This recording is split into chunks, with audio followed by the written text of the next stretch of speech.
Здравствуйте, уважаемые зрители и читатели сайта studprof.rf. Жаркое солнце за окном, опустевшие аудитории, закрытая сессия и тишина в коридорах. Все это говорит о том, что к нам пришли летние каникулы. И сегодня, 4 июля, студенты готовы к первой отправке на морское побережье. Всего этим летом состоится 6 заездов, которые посетят 270 студентов ИНЭКа. Длительность поездки вместе с дорогой составляет 2 недели. Первым делом я, конечно же, ожидаю бурю эмоций, массу впечатлений, хороший загар, конечно же, и обзавестись новыми друзьями. 45 человек, обучающихся в Камской государственной инженерно-экономической академии, которые написали заявление и попали в первый заезд, смогут 10 дней отдохнуть на Черном море, позагорать на солнце, вдоволь накупаться, обрести новые знакомства и зарядиться позитивными эмоциями на год вперед. Я просто поехал отдохнуть, давно не отдыхал, долго все спорт, тренировки, работа, никак не получалось выбраться.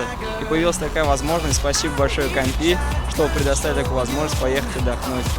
В их число может попасть любой студент академии, если он является членом профсоюза, вовремя пишет заявление в правкоме студентов и аспирантов ИНЭКа и проявляет свою инициативу в сфере студенческой жизни, учебе или науке, творчестве или спорте. Но в качестве руководителя я уже еду не первый раз. Для меня, чтобы студенты приехали живые, здоровые, главное, с хорошим настроением.